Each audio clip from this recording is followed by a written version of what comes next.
उम्मे रबिया एक खातून थी, बड़ी नेक औरत थी, बगदाद में रहती। अल्लाह तबारक व तआला ने बड़ी दौलत अता फरमाई। इनकी शादी भी एक दौलतमंद से हुई, एक दौलतमंद से शादी हुई। फरमाती हैं कि मैं छत पे बैठी थी अपने शौहर के साथ, वो दौलतमंद तो बड़ा था पर मुतकब्बिर भी बड़ा था। दरवाजे पे फकीर मांगने आया तो मेरा खामन बालकनी से झांक के कहने लगा, इसे कुछ ना देना, इस दुकानदार है, ये दुनियादार बने हुए हैं, जानबूझ के मांगते हैं। तो मैंने कहा मैं तेरी दौलत से नहीं दूंगी, मेरे मेके से जो कुछ आया उसमें से देने की इजाजत देना। उसने कहा जाना ही नहीं। तो औरत कहती है उस मांगने वाले का, उस जो दरवाजे पे शख्स खड़ा था, उसके मांगने वाले का जो अंदाज था वो बताता था कि कई दिनों का भूखा है। उस जवान के चेहरे पर अजीब भूख थी। कहती मैं शौहर से नजर बचा के आई और मैंने चंद दिनार उसकी हथेली पे रखे। जब रख के मैंने दरवाजा बंद किया तो सामने मेरा शौहर लगा, मेरी बगैर इजाजत के देती है, जा तुझे 3 तलाकें। कहती मैं इज्जतमंद बाप की बेटी तलाक लेके घर आ गई। जुर्म मेरा ये है कि मैंने अल्लाह के रास्ते में खैरात की है। कहती हैं मेरा वालिद परेशान, कि गलती जिसकी मर्जी हो, कसूर तो बेटियों का ही होता है ना। लड़के पाक के पाक रह जाते हैं, मंगनी भी टूट जाए तो बच्ची की जो हालत होती है वो कोई बता सकता है। तो कहती है मैं शदीद परेशान, मेरे वालिद और वालदा भी परेशान, रिश्ता कहाँ से आएगा। 1-2 साल हम शदीद करब में रहे, रिश्ता आया तो बड़े अमीर आदमी का। मैं तलाक याफ्ता थी पर बंदे कवारे का रिश्ता आया। कहते हैं जब वो रिश्ता हो गया, मैं पहले दिन अपने खामन के पास गई तो मुझे कहने लगा मुझे जानती हो मैं कौन हूं। मैंने कहा नहीं। कहने लगा मैं वही हूं जो तेरे दरवाजे पे खैरात लेने आया था। तुझे मेरी वजह से तलाक हुई तो मैं उसी रात जाके मुसल्ले पे रोया कि मौला मेरी वजह से बेचारी का घर उजड़ गया। फिर मैंने 18 घंटे मेहनत की तो मैंने तुझे इज्जत देने के लिए। कहने लगा अब तुझे बीवी बना के नहीं, महारानी बना के रखूंगा, मैं तेरी नौकरी करूंगा, तू मेरी मोहसिना है। कहती है 1 साल गुजरा, मुझे अल्लाह ने बेटा भी दिया। मैं छत पे अपने शौहर के साथ बैठी, दरवाजे पे मांगने वाला आया तो मेरा शौहर सारे काम खुद करता था। आज जब मांगने वाला आया तो कहने लगा जब कोई मांगने आया तो तूने देने जाना है। कहती है मैं दरवाजे पे मांगने वाले को देने गई तो मेरी चीख निकल गई, मैं धड़ाम से गिरी। मेरा शौहर दौड़ा आया, क्या हुआ। कहने लगी पता है मांगने कौन आया, ये वही है जो मेरा पुराना शौहर था। बेपरवाही वेख सज्जन दी, जिथे किसे दी पेश न जावे, उन्हें ताजा वाले दर दर रोले। ताजा वाले तख्तो ताज वाले, ताजा वाले दर दर रोले, ते मंगते तख्त बिठावे। ओए सजना किसे नु घर आ मिलदा ही, कोई काबेओं खाली आवे। कहती हूं मेरे रबिया कि वो शख्स मेरे दरवाजे पे, मैं रोने लगी। दौलत का तकब्बुर करते हैं लोग।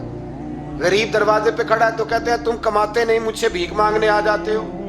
दौलत का तकब्बुर, खबरदार इस तकब्बुर में मुब्तला ना होना। लोग तो आप यकीन करें फतवे लेते फिरते हैं, कहते हैं ऐसे ही जनाब ज़कात तो उसकी बनती है जो टैक्स ना दे, ज़कात तो उसकी बनती है जिसके पास मुलाजम ना हो। तो ऐसे मौलवियों ने सुनो, हजरत मूसा के चचा का बेटा था कारून, हजरत मूसा की दुआ से दौलत मिली। इतना दौलतमंद हो गया कि खजानों की चाबियां 4 ऊंट उठाया करते। हजरत मूसा ने कहा कि 1000वां हिस्सा ज़कात फर्ज हुई है। कितना हिस्सा? 40वां नहीं, 1000वां हिस्सा तो ज़कात दे। कहने लगा देता हूं। घर जाके हिसाब किया तो परेशान हो गए, इतने पैसे देने पड़ेंगे। परेशान जब आते हैं तब नहीं परेशान होते, इतने आ गए मेरे पास, देने पड़े तो कहने लगा हो इतने पैसे। हजरत मूसा ने कहा दे, तो कहने लगा जनाबे मूसा वैसे महंगा नहीं पड़ा आपने रखा खर्चा। आप फरमाने लगे मेरा हुक्म नहीं, हुक्म मेरे 40वां नहीं था। कौन सा हिस्सा था बोलिए? मुसलमानों का कितना है? सारे सही देते हैं ज़कात? कहते मैं थोड़ी थोड़ी देता रहता हूं। मैं साल में मैंने थोड़ी थोड़ी बांट दी है। कुछ उनको दिया जो मुझे वोट देंगे, कुछ उनको दिया जो गाहे गाहे मेरे घर का कोई काम कर देंगे, मैंने बांट दी है। ये ज़कात दे रहा है कि सियासत कर रहा है तू? ये कौन सा तरीका है? ये कौन सी तबीयत है? मजमून भेजा एक दोस्त ने, एक बच्ची बड़ी मुश्किल से मैट्रिक उसने किया है, तो कोई अमीर आदमी उनके घर में पैसे दे गया इस रमज़ान में। हैदराबाद के करीब किसी गांव की रहने वाली, तो बच्ची अगले दिन जाके सारा कुछ उनके घर दे आई है, सारा कुछ दे आई है। क्यों? कि वो बच्ची कहती है मैं यतीम हूं, मैं 1.5 साल की थी और मेरा भाई अभी पैदा नहीं हुआ था जब मेरा वालिद फौत हो गया, तो मेरे चचा ने धक्के दे के निकाल दिया। मेरी माँ ने बर्तन धो धो के हमें पाला और मेरी माँ ने हमें पढ़ाया, शदीद मेहनत की। तो कहती है कल एक दुनियादार आया, उसने कहा मैंने राशन देना है, ज़बरदस्ती हमारे घर आया, गरीबों को देना है। कहती है मेरी माँ ने कभी हमारे सामने दुख नहीं अपना खोला कि मैं बड़ी गरीब हूँ, मैंने जवानी तुम्हें, लेकिन क्या अजीब मंजर है कि उसने एक तोड़ा दिया राशन का, तो सवेरे जब मेरी अम्मा जोर के बाद काम करके आई है तो रो रही थी। मैंने पूछा अम्मा क्या हुआ? तो कहने लगी बेटे 4 अखबारों में मेरी तस्वीर लगी है, 4 अखबारों में। मुझे क्या पता उसके पास कितने मोबाइल थे, कितनी तस्वीरें खींचता रहा। तो वहाँ रख के कहने लगी चचा हमने बड़ी रातें बगैर पंखे के गुजारी हैं, कई दिन बगैर रोटी खाए गुजारे, पर हमने अपना पर्दा नहीं खोला। तो एक कांटे का थैला दे के हमारा पर्दा खोल गया। 4 अखबारों में रख अपना सामान, और सवेरे अखबार में ये खबर भी जरूर छपवा देना कि वो वापस कर गए। ये खबर भी सवेरे अखबार में जरूर छपवा देना कि वो आटे का थैला वो वापस कर गए, ये खबर छपवा देना। फिर वो बच्ची अपनी माँ की इज्जत के लिए गई और जाके प्रेस क्लब में उसने 4 अखबारों को कहा कि मैं आटा वापस कर रही हूँ, अब तुम्हारी जिम्मेदारी है कि तुम लोगों को बताओ कि वो थैला आटे का। शर्म नहीं आती? मैं इज्तिमाई शादियों की मुखालफत करता रहता हूँ। दिल करता है तुम्हारा कि तुम्हारी बेटी और तुम्हारा दामाद बिठाया जाए स्टेज पे और कहा जाए खैरात में इसकी शादी हो रही है, अखबारों पे तस्वीर आए, किसी गरीब की बच्ची की शादी कर दिया तो बोर्ड लगवा दिया 30 इज्तिमाई शादियां। वो तमाशा है? गरीबों की बेटियां तमाशा बनाने के लिए है?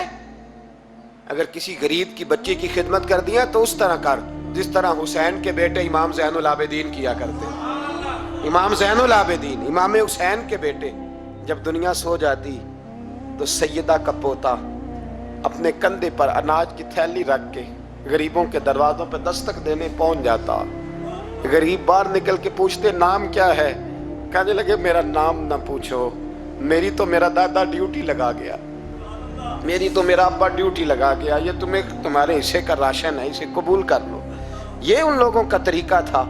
ये क्या अंदाज हुआ कि 4 अखबारों में खबर, इज्जतें लोग उछालते फिर। उसको कहा कारून को ज़कात दे, कहने लगा कोई नहीं, बल्कि उसने इल्ज़ाम लगाया। हजरत मूसा तकरीर कर रहे थे तो एक बंदा लेके आ गया, उसके पीछे एक औरत है। कहने लगा मूसा खुतबे बड़े देते हो, पर एक बीबी कहती है कि हजरत मूसा ने तो मेरे साथ माज़अल्लाह सुम्मा माज़अल्लाह नकले कुफर नबाशत, मूसा ने तो मेरे साथ ज्यादती की है। हजरत मूसा अल्लाह के नबी जब इज्जतदार आदमी से आके सवाल पूछते हो तो बेचारा टूट जाता है, वो बेचारा टूट जाता है। जब लोग पूछते हैं ना ये तो खा गया फलानी शय, इज्जतदार, इसने अपनी जिंदगी बड़ी मुश्किल से काटी हो पर वकार से काटी हो, वो तड़प उठता है। हजरत मूसा बड़े जलाली थे, पर जब कारून ने औरत का इल्जाम लगाया तो रो पड़े, सजदे में सर रख के कहने लगे मौला मुझसे इतना सख्त इम्तिहान ना ले, मैंने तो सारा कुछ तेरे नाम किया हुआ है। फिर मिंबर पे बैठे बीबी से कहने लगे सच बता माजरा क्या है। जब जलाल से पूछा तो औरत तड़प उठी, कहने लगी इसने पैसे दिए थे आप पे इल्जाम लगा। हजरत मूसा ने दुआ की, कहा या अल्लाह तू देख रहा है इसने तेरे नबी के साथ क्या किया है। जब वो गरक होने लगा ना जमीन में, जमीन फटी अंदर जाने लगा तो कहने लगा लगता है मेरी दौलत तुम संभालोगे। तो हजरत मूसा ने कहा इसके खजाने भी साथ ही रखो। सारे खजाने सर पे रखे और खजानों समेत जमीन में गरक हो गया। इलम पढ़े दा मान न करिए, मत आखी में पढ़िया, वो जब्बार कहार कहावे, मते रोड देवी दुध। तो दौलतों समेत लोग गरक हो गए। किधर गया उनका माल, किधर गया। औरंगजेब आलमगीर जाने लगे तो बेटे से कहने लगे मेरे हाथ ना कफन से बाहर निकालना, जनाजा उठे तो मेरे हाथ लटकने चाहिए। लोगों ने कहा क्यों? कहने लगे मैं लोगों को बताना चाहता हूँ था मैं बादशाह पर खाली हाथ जा रहा हूँ। कफन को जेब होती है तो किसके लिए पैसे जमा कर रहे हो? कब्रों में बैंक होते हैं, किसके लिए गिन के सोते हो रात को, किसके लिए? मेरे पास बड़ा होता है जी, मैं चेयरमैन हूँ, मैं काउंसलर हूँ, मैं MPA हूँ, मैं MNA हूँ, मैं फलां साहब हूँ, मैं फलां साहब हूँ। بڑا لوگوں کو میں نے دیکھا ہے گردن میں سریا، کب تک ہو، کب تک ہو؟ وزیر اعظم ہو تو کب تک ہو؟ ہم نے تو دیکھا ایک بندہ وزیر اعظم ہوتا ہے اگلے دن لکھا ہوتا ہے مجرم ہے، ایک بندہ صدر ہوتا ہے اگلے دن لکھا ہوتا ہے ملزم ہے. کہ کیا بات کرتے، یہ تو آنے جانی. حضرت امام مالک بیٹھے تھے ہارون رشید کے پاس، سخت پیاس لگ گئی ہارون رشید کو، اتنی سخت گرمی پیاس. یہ روزہ کھول کے نا کوئی چیز نہ ہو، پانی ہو تھوڑا سا ٹھنڈا سادہ پانی، تو دل کرتا ہے سارے پی جائیں آج. حضرت مولا علی نے مثال دی ہے، شیر خدا نے. حضرت علی نے انوکھی بات کرتے، کہتے نا مجھے فلاں جان سے پیارا ہے، تو شیر تھے نا تو شیروں جیسی باتیں کرتے تھے. کسی نے پوچھا آپ کو نبی پاک صلی اللہ علیہ وسلم سے کتنا پیار ہے، تو فرمانے لگے سخت گرمی سخت پیاس میں جتنا بندے کو ٹھنڈے پانی سے پیار ہوتا ہے مجھے اس سے بھی بڑھ کے اپنے نبی سے پیار ہے صلی اللہ. کیسی مثال عطا فرمائی. لوگ وہیں کھڑے ہیں جان سے زیادہ پیارے ہیں. فرمایا نہیں، سخت گرمی میں سخت پیاس میں اتنا بندے کو ٹھنڈے پانی سے پیار ہوتا ہے مجھے اس سے زیادہ مصطفیٰ سے پیار ہے. یہ مولا علی کا فرمان ہے. ہارون رشید کو پیاس لگ گئی تو پانی کچھ دیر سے آیا تو تڑپنے لگا، پانی لاؤ، گلا خشک ہو گیا، گھنٹہ ہو گیا، شور کرنے لگا، جلال میں آ گیا، تڑپ، لاتے کیوں نہیں، جلدی کرو. جب بندہ گرمی میں آتا ہے نا باہر سے تو پانی دیر سے آیا نا تو دل کرتا ہے کہ وہ ہو سکتا ہے گھر میں کوئی بم بھی پھوڑ دے، پانی کو دیر سے آیا ہے، پہلے پانی. اس لیے سمجھدار خواتین باہر سے جب کوئی آتا ہے تو پہلے پانی لاتی ہیں، پانی لاتی ہیں، پانی پی لیں جناب. تو ہارون رشید تڑپ رہا ہے، امام مالک قریب بیٹھے تھے. خادم کہنے لگا حضور ایک کنواں خشک ہو گیا ہے اور دوسرا آپ کی شایان شان نہیں، پانی صاف نہیں، تو تیسرے سے بندہ لینے گیا ہے، آ رہا ہے. بندہ تھوڑی دیر سے آیا تو ہارون رشید بڑا پریشان تھا. اب بات امام مالک کر رہے تھے تو وہ نہ توجہ اس کی پانی کی طرف تھی. پیالہ پانی کا اندر داخل ہوا تو ہارون رشید کا دل کرتا تھا کہ اڑ کے پانی کے قریب چلا جاؤ، لپک رہا تھا پانی کی طرف. جب پانی آیا اس کو پکڑایا تو امام مالک رحمت اللہ علیہ کہنے لگے بادشاہ ذرا ٹھہر جا، ٹھہر جا، پی لینا ہے، آگے ہے نا اب تیرے قبضے میں ہے، ایک مسئلہ مجھے بتا لے پھر پانی پینا. ہارون رشید ایک رات پہلے نا بڑی باتیں کر رہا تھا کہ میں حکومت صحیح چلا رہا ہوں، میرے معاملات بڑے اچھے، اپنی حکومت کی تعریفیں ایک رات پہلے ہو رہی. اب جب پانی پینے لگا تو امام مالک اس کو رات والی بات پہ اسے سمجھانا چاہ رہے ہیں. فرمانے لگے بادشاہ رک جا. رک گیا. آپ فرمانے لگے اگر یہ پانی ملتا ہی نہ، پورے ملک میں نہ ملتا، پھر تجھے پتہ چلتا پوری دنیا میں نہیں. ذرا سوچیں آپ، اگر پانی خدا نہ خواستہ اگر پانی ملے ہی نہ، کہا نہ ملتا، پانی کو کوئی اہمیت تو نہیں نا ہم دیتے، نلکا کھلا ہے تو کھلا ہے، اور اگر ملے نہ تو ہماری بنیادی ضرورت ہے پانی، ایک قدم نہ لوگ چل سکے. کہا ہارون رشید اگر ملے ہی نہ اور اگر تجھے لینا پڑے ایک پیالہ پانی کا تو کیا دے کے لے گا؟ کہنے لگا میں اپنی آدھی سلطنت دے دوں گا، آدھی حکومت اور پانی کا پیالہ لے لوں گا. امام صاحب فرمانے لگے چل سمجھ میں آ گیا، پی لے پانی. اس نے پی لیا تو پیا اس طرح کہ پانی پیالہ منہ سے لگایا تو اتارا تب بھی جب ختم ہو گیا. تو امام صاحب فرمانے لگے پی لیا کہ پی لیا. فرمانے لگے ایک مسئلہ اور بتا، اب اگر تو نے پانی پی لیا تیرا پیشاب بند ہو جائے، یہ پانی پینے کے بعد پھر پیشاب آنا بھی ضروری ہے، اگر بند ہو جائے تو پھر کیا دے گا؟ تو امام صاحب کی طرف غور سے دیکھنے، فرمانے لگے سوچ کے بتانا. کہنے لگا حضور آدھی سلطنت باقی کی بھی دے دوں گا. تو امام صاحب نے رومال اٹھایا کندھے پہ رکھا، چلنے لگے. کہاں جا رہے ہو؟ فرمانے لگے اس بادشاہ کے پاس کیا بیٹھنا جس کی پوری سلطنت کی قیمت پانی کا ایک پیالہ ہے. ایک پیالہ پانی کا اگر نہ ملے تو آدھی گئی اور پیشاب نہ آئے تو باقی بھی. کہنے لگے تو کس سلطنت کی باتیں کرتا ہے؟ کل من علیہا فان، ہر چیز. اب یقین کریں ہمارے پاس کوئی بندہ بیٹھ جائے نا تو ہم اسے ہلنے نہ دیں، ہم اسے کہیں تو تجھے پتہ ہی نہیں اصل بادشاہ میں ہی ہوں.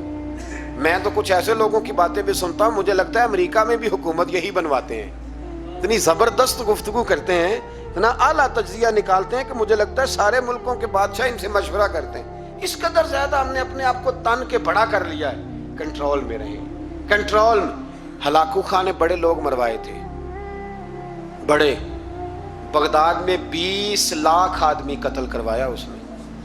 20,000 نہیں، میں نے کہا ذمہ داری سے حوالہ دو. کتنے لوگ بولیے؟ 16 लाख आदमी उसने तलवार से मरवाया। लोगों ने ना जेरे जमीन तह खाने खोदने शुरू कर दिए। 4 लाख आदमी तह खानों में छुप गया और चुन चुन के मुसलमान मारता था। जब हलाकू को किसी ने बताया ना 4 लाख बंदे छुप गए, उसने नहरों के बंद तुड़वा दिए, दरियाओं के बंद तुड़वा दिए, पानी जेरे जमीन चला गया। 4 लाख आदमी डूब के मर गया। 20 लाख आदमी मरवाया। एक दिन एक इलाके में घूम रहा था, नींबू खाने का बड़ा शौकीन था। बाजार में गया तो एक नींबू खरीदा। उसने देखा कि बाजार में बूढ़े बच्चे जवान खरीदारी कर रहे हैं, तो कहने लगा अभी भी इतने मुसलमान जिंदा है, बनाओ इनकी लाइनें, कत्ल करना है। 3 लाइनें बन गई। एक बूढ़ा आदमी भी लाइन में आ गया, नींबू खा रहा है, उसको हल्का हल्का चूसता है, घोड़े पे बैठा है, कत्ल करा रहा है लोगों को। एक बाबा जी पहली सफ में थे। जब पहली सफ कत्ल होने लगी, बाबा जी पिछली सफ में दौड़ के हो गए। हलाकू खां हंस रहा है उसको देख के। माज अल्लाह, जब बंदा होता है ना किसी मनसब पे, फिर वो मजाक उड़ाता है दूसरों का। बाबा दूसरी सफ में आया तो हलाकू खां ने वो भी कत्ल कराई, तो बाबा दौड़ के तीसरी सफ में। आखिरी सफ के कोने पे जब बाबा खड़ा हो गया ना, तो सारे बंदे मर गए। बाबे को कत्ल करने लगा जल्लाद। हलाकू कहने लगा ठहर जा। कहने लगा बाबा तू तीसरी सफ में आया था, तेरा क्या ख्याल था बच जाएगा? बाबा कहने लगा ख्याल नहीं, मेरा यकीन है कि मैं बच जाऊंगा। मेरा शर्त यह है कि यकीन हो अंदर, शर्त यह है कि हंस के कहने लगा हलाकू खां कैसे? तो बाबा कहने लगा अगर अल्लाह चाहे तो बच सकता हूं, अगर अल्लाह चाहे तो मैं। बहुत सारे लोग हैं डॉक्टर लिख के दे देते हैं नहीं बचेगा, वो बच जाता है, क्योंकि बचाने वाला अल्लाह है। कहा अल्लाह चाहे तो बच जाऊंगा। तो हलाकू कहने लगा कैसे? जब ऐसे किया ना, कैसे ऐसे किया ना, तो नींबू हाथ से गिर गया। वो बच्चे प्लेयर नहीं होते, वो गेंद गिनती है तो छलांग लगा के पकड़ लेते। तो बड़ा घोड़सवार था, नेजाबाज था, छलांग लगाई नींबू कैश करने के लिए। कैसे? तू कैसे बचे? यूं हाथ घुमाया, नींबू गिरा तो छलांग लगाई, नीचे झुका। जब नीचे झुका ना तो गिर गया घोड़े से। जो पैर था वो घोड़े की रकाब में उलझ गया। घोड़ा डर के दौड़ गया। जब घोड़ा दौड़ा तो जमीन पर जोर जोर से सर लगने लगा।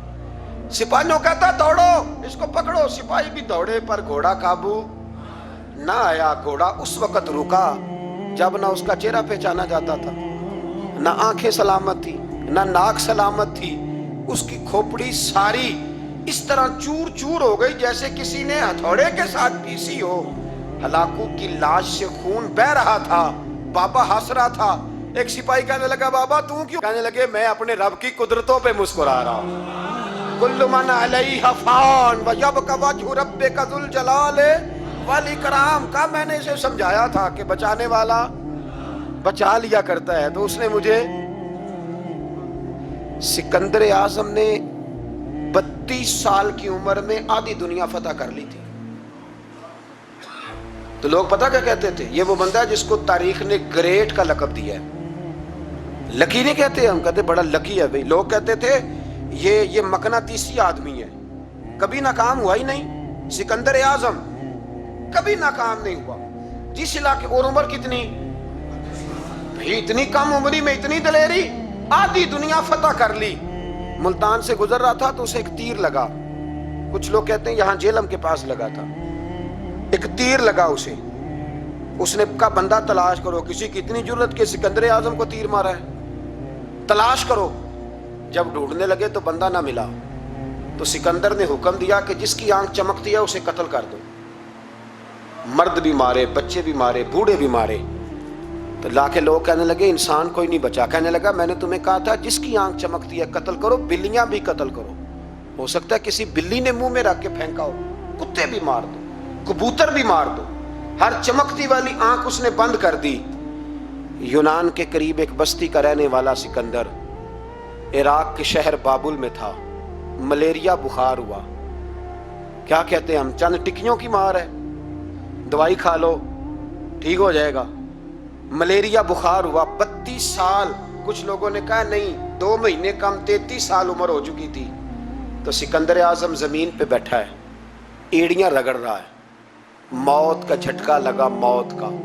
हुए नामवर बेनिशां कैसे कैसे, जमीन खा गई नौजवान कैसे कैसे। जगह जी लगाने की दुनिया नहीं है, ये इबरत की जा है। کوئی تماشا نہیں ہے، ایڑیاں رگڑ رہا ہے۔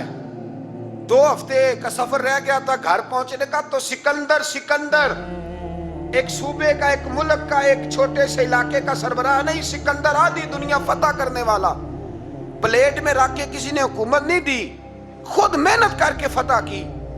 لیکن سکندر ایڑیاں رگڑتا ہے، زور زور سے زمین پہ مارتا ہے اور کہتا ہے کوئی ہے جو مجھ سے میری ساری سلطنت لے لے اور مجھے صرف 2 ہفتے کی زندگی لے دے، میں پردیس میں نہیں مرنا چاہتا، گھر مرنا چاہتا ہوں، کوئی مجھے 2 ہفتے کی زندگی، 2 ہفتے کی، کوئی 2 ہفتے، مٹی دیں تو مٹی رہنا ایویں کا دی بلے بلے، اج مٹی دے اتے بندے آتے، کل مٹی دے تھلے کا، کوئی مجھے مہلت لے دے۔ لیکن رب کا قانون ہے، جب وقت آ جاتا ہے پھر مہلت۔ میرے بھائی اپنی زندگی نہ عاجزی میں جھوک کے، سادگی میں، کونے میں، دنیا کے پروٹوکول ختم ہوں گے، اصل پروٹوکول وہ ہے جو اللہ قیامت کے دن عطا فرمائے گا۔ میرے نبی پاک نے فرمایا امیر جو ہوں گے، امیر وہ چونٹیوں کی شکل میں ہوں گے اور غریب اپنے پیروں کے نیچے انہیں مسل کے چلے جائیں گے۔ یہ وہ والے امیر جو تکبر کرتے تھے، ورنہ تو امیر حضرت عثمان غنی بھی ہیں، حضرت عبد الرحمن ابن عوف بھی ہیں، حضرت سلیمان علیہ السلام بھی۔ جو امیر تکبر کرے، اکڑ جائے، اگر امیر ہو عاجزی اختیار کرے تو پھر تو اللہ اسے جنت بھی عطا فرماتا ہے۔ تو میرے بھائی اپنے آپ کو سمیٹیں، ہم جانے کے لیے، جن کی عمریں میری طرح 40 سال کی طرف سفر کر رہی ہیں نا، وہ آدھی زندگی جی چکے ہیں، باقی آدھی پتہ نہیں ہے۔ لوگ اتنا لمبا یاد نہیں رکھتے۔ حضرت مولا علی قبرستان گئے تو قبر والوں سے کہنے لگے قبر والوں تمہارا کیا حال ہے؟ تو ایک مردہ قبر کے اندر سے بول کے کہنے لگا علی کفن پھٹ گیا ہے، ہڈیاں چور چور ہیں، مال تو پتہ نہیں کہاں رہ گیا پر حساب دینا پڑ رہا ہے، آپ بتائیے پیچھے ہمارے گھر والوں کا کیا حال ہے؟ تو حضرت علی فرمانے لگے جہاں تم بیٹھتے تھے وہاں کوئی اور بیٹھنے لگ گیا ہے، تمہاری بیویوں نے نئے نکاح کر لیے، تمہارے دوستوں نے نئے دوست بنا لیے، اب تو لوگ تمہیں یاد بھی نہیں کرتے، اب تو تمہارا ذکر ہی کوئی نہیں کرتا، اب تو ختم ہو گیا، تمہارا تذکرہ بھی کوئی نہیں، تذکرہ اسی کا رہے گا جس نے رب کو یاد کیا اور پھر رب نے اس کا چرچا کیا، اس کا تذکرہ رہے۔ اپنے آپ کو ایک موقع پر بھی کبھی متکبر نہ ہونے دیں، عاجزی حسن ہے زندگی کا۔ خزانہ آئے تو قارون نہ بنے، محل بنائیں تو شداد نہ بنے۔ اگر اللہ تعالیٰ دولت دے تو کبھی بھی اپنے آپ کو نمرود اور فرعون نہ بننے دے، اقتدار ملے تو کبھی بھی اپنے آپ کو ہلاکو خاں اور چنگیز خاں نہ بناؤ، اور اگر نمازی بنو تو وہ والے نمازی بنو جو نمازی بھی ہوتا ہے۔ حضرت عمر فاروق کو کسی نے عید والے دن دیکھا تو عمر رو رہے تھے، چھوٹی عید والے دن۔ ہمارے ہاں تو لوگوں نے ڈیک تیار کر کے رکھ لیے ہیں، تیاری ہو گئی ہے، چاند رات کو جو نیکیاں کمائی ہیں وہ ساری شیطان کے حوالے کریں گے معاذ اللہ الا ماشاء اللہ، اس کو کہیں گے لے جا، ہم نے کمائی ہیں تیرے لیے، فوراً پہلی رات ہی، ادھر اعلان ہوا نہیں ادھر تماشے لگے نہیں معاذ اللہ۔ حضرت عمر عید والے دن رو رہے تھے، تو کسی نے کہا عمر یہ خوشی کا دن ہے آپ رو رہے ہیں؟ تو فرمانے لگے خوش تو وہ ہونا جس کو یقین ہے کہ اس کا نماز روزہ قبول ہو گیا، مجھے تو ابھی پتہ ہی نہیں میرا قبول ہوا ہے کہ واپس کر دیا جائے گا، جاؤ مجھے کچھ خبری سناؤ آ کے کہ میرا قبول ہوا۔ وہ تو بے نیاز ہے، وہ تو دل کرے تو کہے جا اٹھا کے لے جا، تیرا مجھے پسند ہی نہیں۔ عاجزی میں رہیں، انکساری میں رہیں، عمل کر کے روئیں، کہے مولا تیرے قابل تو نہیں پر تو مہربانی فرما، اسے قبول فرما۔